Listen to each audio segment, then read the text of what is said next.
My name is Ryan Miller, and for the past 15 years, I've helped hundreds of people to raise millions of dollars for their funds and for their startups. If you're serious about raising money, launching your business, or taking your life to the next level, this show will give you the answers so that you too can enjoy your pursuit of making billions. Let's get into it. Hey founders, have you ever developed a product that people loved? Or even worse, have you ever developed a product that only you loved but nobody else did? Well, in this week's episode of Making Billions, I have my friend Shane Zilinskas from the micro VC firm ClearSummit talk about what it takes to successfully develop a product that your customers and your venture capital investors will fall in love with. Building products that customers adore and VC loves are all skills we need in our pursuit of making billions. Here we go. Hey, welcome to another episode of Making Billions. I'm your host, Ryan Miller, and today I have my dear friend Shane Zilinskas. Shane runs a micro VC firm, ClearSummit. It's a firm that specializes in building software that moves your startup from 0 to 1. See, their products have gone on to raise over $200 million from some of the best venture capital firms in the industry. He's an expert in software development, lean startups, and a digital prototype development. So what this means is Shane and ClearSummit know how to get founders across the finish line and successfully build products that their industry will love. He's bringing his wisdom on successful product development to all our fans around the world. So Shane, welcome to the show, man. Thanks, Ryan. Super excited to be on. I've really enjoyed listening to your podcast and getting to know you over the last few weeks. Yeah, man. It's fun to have you on the show. And, you know, taking the angle that you have, this micro VC is kind of a very cool concept. I think a lot of our founders, especially in this digital age, when they're building software, they don't realize that this is an option in the industry. So this episode is very much focused on founders as well as funders, but anybody in this space in product development, regardless of what it is, you're developing something for your industry, and your firm helps people to do that. Now, before we get into that, maybe you can help us understand, how did you get into this industry and where did it start for you? Yeah, I mean, I've been coding for a long time before I went to college for it, but I went to the University of Virginia for a computer engineering degree, left there, and then moved up to DC to work with a company that's now owned by Airbus, working with Lockheed Martin and the FAA, building flight control systems for air traffic tower controllers. That was interesting, but I didn't like working with the government, just mainly because it moved slower than I wanted to move. And so because of that, I went into consulting, began consulting and revamping media systems. There was a company in Richmond, Virginia. It's now owned by Berkshire Hathaway. I revamped their system, relaunched it.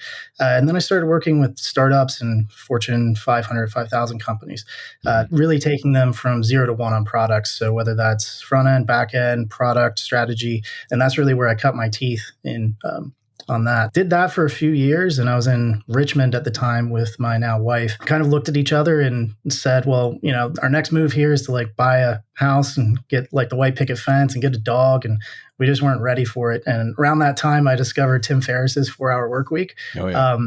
And yeah, I read it and I was like, all right, this sounds cool. Like we wanted to move to California. That was kind of where we were thinking, like Los Angeles or San Francisco. Weren't sure yet, but I read it and I was like, all right, well, why don't we go to like Europe for like a month beforehand? So like I was trying to work my wife up to it. So I said, let's go for a week. And then I was like, but read this book first before you decide. And she came back and she said 2 weeks. And I was like, perfect.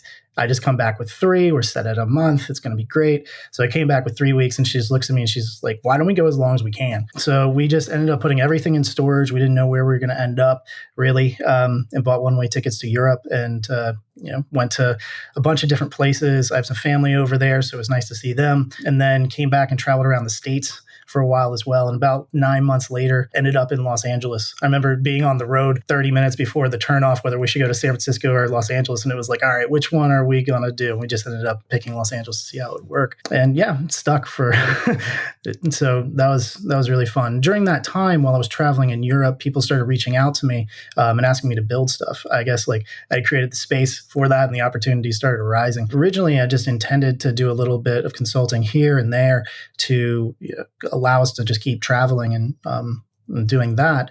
And then it started becoming more work than I had the ability to handle myself. So I started, bringing on a team of like freelancers and contractors. And then after we got to Los Angeles, we kind of looked at the business and we were like, all right, I think at this point we want to start bringing on full-time people and growing out this as an agency.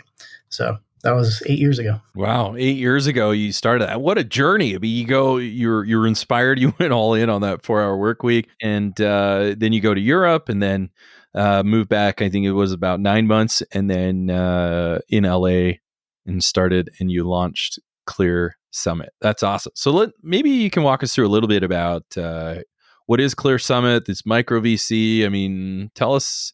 We've got entrepreneurs, we've got people in almost 100 countries around the world that are just hearing this for the first time, man. This is awesome. So maybe walk us through a little bit about ClearSummit, what it does, what people can expect working with you or any micro VC. Yeah, definitely. So we're product consultants. So we do product, we do UI, UX, engineering, front end and back end, shipping, launching, strategy, and then the agile process, iterating and learning from those results from like analytics and things like that we put out. We have a process that we run people through for that. It's we start off with what we call product liftoff, and product liftoff is about a 4-week exercise. It can run longer given complexities. Like if a project is pretty massive, it can run longer. But generally what we're doing is in the first couple of weeks, we're building out personas. We're trying to understand the networks of people who are interacting, that are inside the business that we're building this product for, or whether we're launching a totally new product into the market, the different forces that are going to be acting on it, how those people are going to be using the application, where they're going to be. So for example, like whether they need something more mobile-based, web-based, or text message-based even, so that we can make sure that the application's sticky. We do this through like building out the jobs to be done for those users, so we can find quick through lines on what we should build first. We put those in feature prioritization matrices to figure that out, aligning business value, cost to build, time to ship, all that. And then we start building wireframes, and we start doing user interviews with people to make sure that they're getting the value out of the application that we're building. Once we understand that we're building the right application, we build product docs, which those are really fun because they can be understood and read by anybody across the entire organization, ours and whoever we're working with. They're meant to be read by, whether it's the CEO, the CFO, the engineer, and everybody can comment on those. So we all make sure we're marching towards the correct goal. There was a study by IBM a number of years ago. This was back when they used to ship CDs. But if you catch something in conversation, it's very cheap to fix that. If you catch it in design, it can be more like $10, right, to go back and tweak that. But if you catch it once it's already been shipped out to the public, then it can start becoming very costly to go back. So what we want to do the entire time is shift left. And we do that through the product liftoff process. And we continue to do that in engineering, where we're constantly tweaking during that process as we're moving forward to make sure we're building the right thing for the right people at the right time. Once we launch, then we're looking at analytics that are coming back from the platform. We're also integrated with usually customer service teams, so we can understand like feedback we're getting from the market and also analytical feedback that we're seeing about user activity. And then it's a process of reviewing that roadmap that we had, the features, and then learning from what we're seeing from the market. Awesome. So a little bit of back and forth. Would you say you follow kind of agile methodology, or you have your own methodology, or 100% agile? The only difference is when we're working with somebody who doesn't have anything yet, we front load a little bit more of that design because we really need to figure out how those personas are interacting. And sometimes we find hidden personas that we didn't know existed that are really important inside of the network that we're building. Awesome. So for those of you around the world who's like, what the heck is agile methodology? Maybe just a quick primer. Since I'm not a software engineer, I'll take a crack at it. So essentially agile methodology, there's a lot of stuff, but for us non-engineers, it's essentially you launch a minimum product to get feedback, and we call these sprints. And so you have these 6-week sprints where you just develop one thing, release it to get feedback, incorporate that feedback, and you just keep looping forward. And one of the benefits that come from this agile is that you're constantly getting these what we call feedback loops all through the development cycle. So by the end, you've actually incorporated your end user's feedback all the way through the development. So by the time you're actually done, you've developed something that somebody wants. And that's one of the biggest reasons why startups fail. In my opinion and my experience, I've seen that a lot of people build brilliant things that nobody wants, right? So that sucks. That's a kick to the ego and any founder's ego. So following Shane's methodology at ClearSummit, you're able to develop a product, and they help you, they guide you through, and they partner with you the whole way through, and they're able to help you to build a product and mitigate those risks of why founders and products fail. Would you agree with that sentiment? Yeah, 100%. We sometimes call it the minimal lovable product. Because we have to make sure that the end users that we're trying to affect are going to actually use that application. Minimal viable product is great when you're putting it out into market, trying to get some feedback. But if we want people coming back and continuing to use the application, there's some kind of stickiness that we need to add in. And I would probably just add on to your description of agile methodology a little bit with it's like building the skateboard so you can build the scooter, so you can build the moped, so you can build the car, right? Because if you go straight for the car, you've lost a lot of learnings and a lot of chances to potentially pivot. And I'll give you a non I don't have to give you an example, but for example, I was looking at taking a lot of my friends. We're all going to go. I was like, why don't we all go and race Lambos on, like, you can rent cars and go to these tracks, right? And like Vegas is well known, and I've done it in Vegas. And so I was looking in a different city, and they wanted like 3 times the amount of what it was in Vegas. And I was like, what the heck? I was like, am I missing something? So we went back to him, and I was like, hey man, like, it's only like a few $100 to do this in Vegas. Like, it's fine. It is what it is. Is this? And they're like, well, no, because our track is professional and it's a little bit bigger and all our drivers are professional, blah, blah, blah. So what does this mean to software or product development? I talked to this person who, after we kind of looked at that, and I said, here's a good business lesson is you can overdevelop your product where you can go to what you believe is the most premium product. You have this like professional to scope track that it's the same as what professional drivers do, and we have only the best professional drivers. And then people like me are like, yeah, I don't know if that's that great. I guess I just want to have fun in a cool car, You man. might not notice it. Yeah, I probably so for this guy who's like a connoisseur of racing, and good for him, I was kind of like, to him, he's like, oh no, it's got to be like absolutely the exact racing experience. And he was trying to replicate that.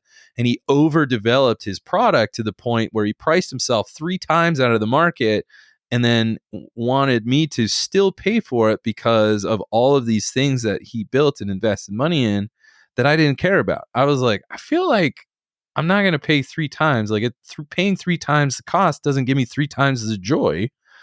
You know what I'm saying? And so going through that agile methodology, especially under the guidance of Shane or any micro VC or anyone that really understands product development, you build the skateboard to build the scooter, and you slowly start ramping it up based on feedback so that when you're done, you build something with the features that people want.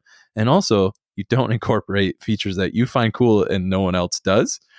And so following this methodology is really important so that you're not finally acquiring or getting customers calling you and they're like, wait, how much? You're like, bro, you're 3 times, like, you're not giving me that much benefit for 3 times the cost. And so, whoops. But I mean, after you built this monster racetrack, right? It's like, what are you going to do? Like, the thing's built, man. Like, this is what I mean. So startup, it does matter how you develop the product. And if you develop it with the encouragement and you do these feedback loops through your development cycle, you're still able to build a product that's priced appropriately with the right kind of benefits that your market is looking for.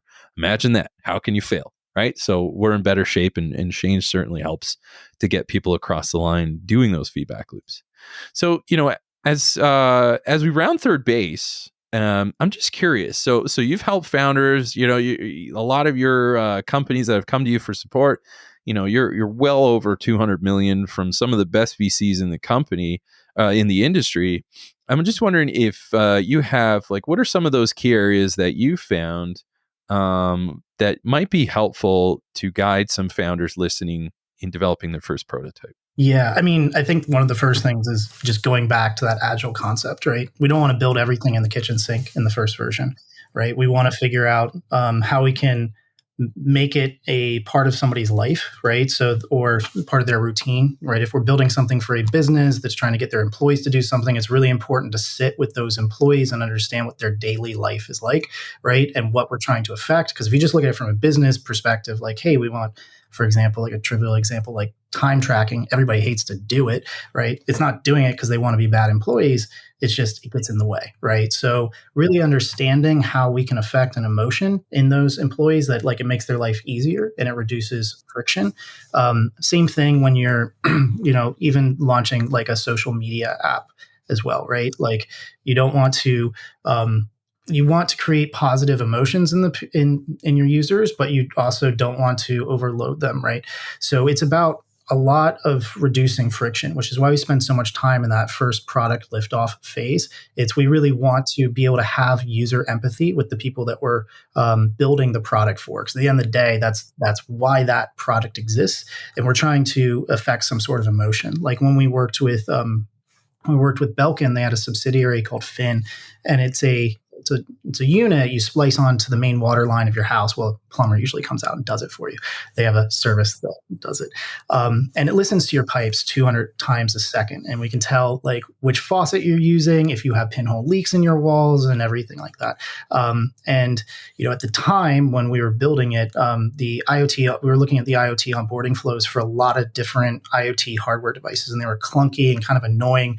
So we spent a lot of time looking at that to make it as seamless as possible. And you're dealing with like hardware devices which could have issues. You're dealing with machine learning systems which might not have the information yet, right? So how can we make that process take just the right amount of time so that we can get the information to the machine learning team and also cover up any like hiccups that we might have with the hardware, automatically error correct that and take the user through what was a great onboarding. It won a CES award for the whole product. But then once you're done with that, the magic moment was it goes, okay, now turn on your water. And the second you turn on your water, you can see like the animation of the water spinning coming down, and you turn it off and it silences. And it's like that, oh, now I understand why I bought this device. And now we can run you through the like, do you want to do the health check for your house, right? Because now I've had that moment of experiencing what is it like. But I think it's probably also important there, and like with the kitchen sink, is like we don't want to throw everything in that first version. There's always things we can add on once we see how users are using it, right? And for a lot of startup founders, we have to figure out, like we had that feature prioritization matrix of like, we want all these things. We can't get them all, right? With time's limited, capital's limited. We need to figure out which things to build. And so sometimes it's a little bit of playing the wizard behind the scenes, which is basically means like there's a human somewhere in the system moving something around to make the magic happen, if you will. And I talked with the CTO of Ticketmaster a few years ago, and he had a great quote that stuck with me about it, which is nobody really cares if it's 1,000 people in the basement with abacuses or if it's AI. At the end of the day, as long as the thing does what you said it would do and it leaves you like able to do your job better with a positive emotion or something like that, then people are going to keep coming back. Man, I love it. So number one, plan around the emotion that you want to impact. So that's number one. Number two, I think, as you said, is think about the friction that exists and how you will reduce that friction to improve their life.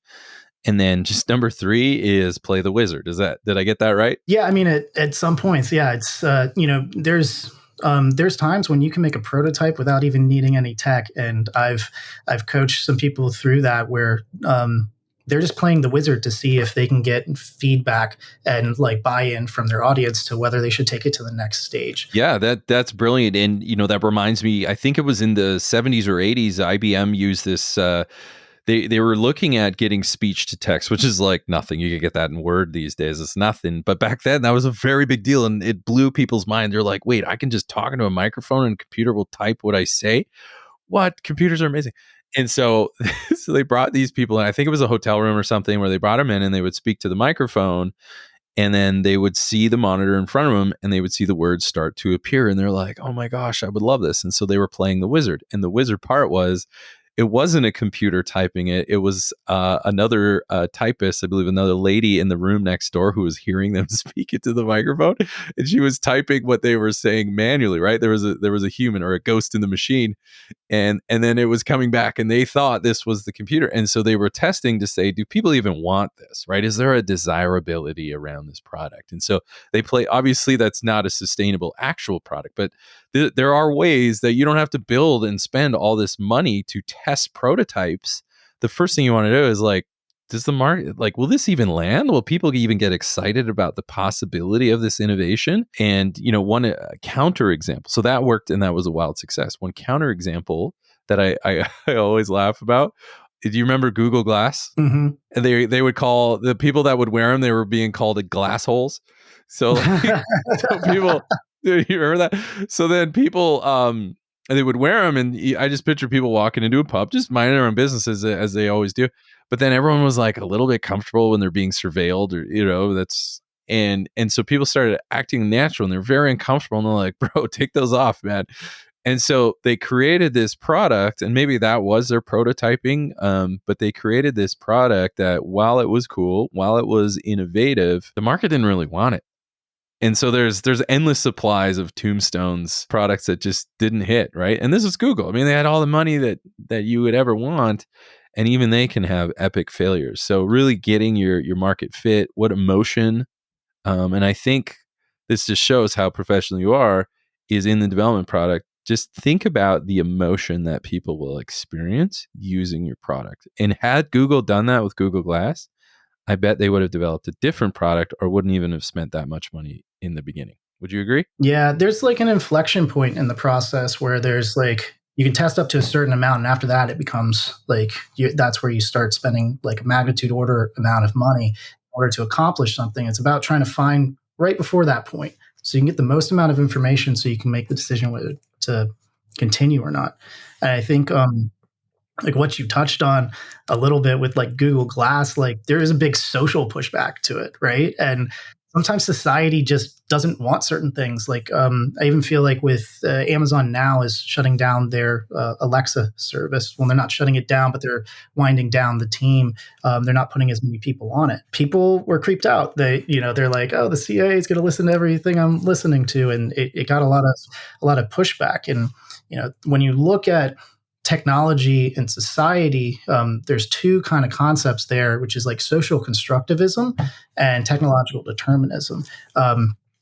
And the social constructivism is where we look at how society influences technology, right? And you see this through laws, you see this through like, our fear of being listened to and things like that, which exists in certain societies and don't exist in others.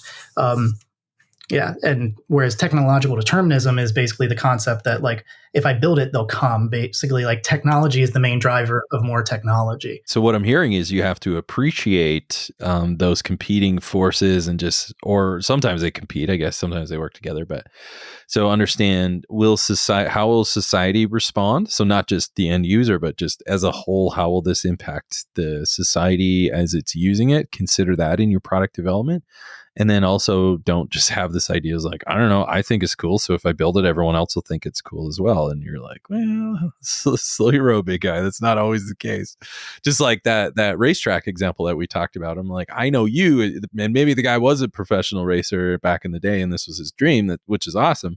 But maybe he cared about it. And unfortunately, the market was like, to get those kind of premium prices and premium benefit, I'm sure it's like a little bit better, but not 3x better, right? So I get why. So that overdevelopment can kind of turn from a stepping stone into a stumbling block a little bit. And it's kind of like I think you and I talked offline. You mentioned Henry Ford. What was that famous quote? He said something like, if I asked people what they want, they would have told me a faster horse. Right. And so that's kind of like your social constructivism. Well, yeah, that's society. But Henry Ford was like, I believe in this, the visionary of pushing it through. But, society looked at the car and was like, we've never been over 20 miles per hour before, right? Like, actually, I think that was the train. But it's the same kind of concept where it's like the pushback from society. And so that's a prevailing headwind that you have to push through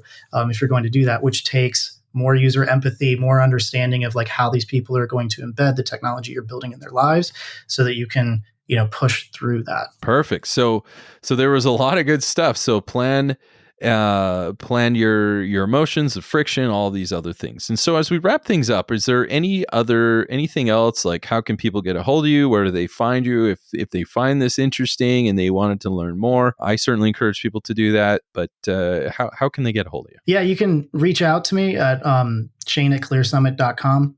Go to our website, ClearSummit.com, see some of the things we're currently working on. And we have a couple more things coming out this year that we're incubating, which we're pretty excited about.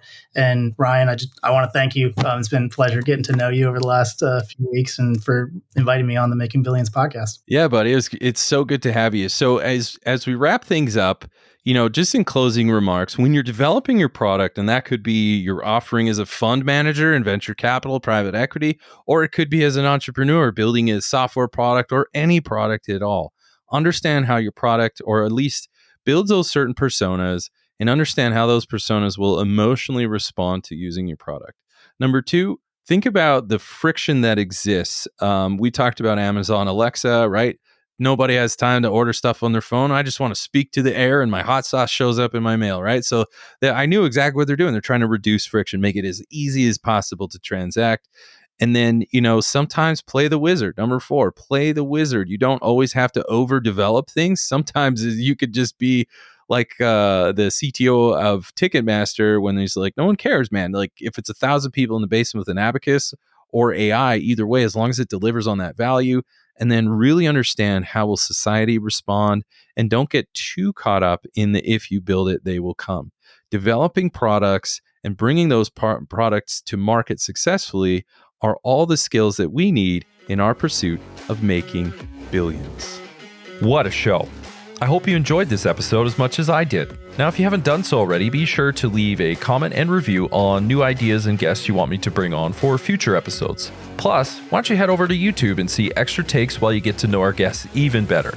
And make sure to come back for our next episode where we dive even deeper into the people, the process, and the perspectives of both investors and founders. Until then, my friends, stay hungry, focus on your goals, and keep grinding towards your dream of making billions.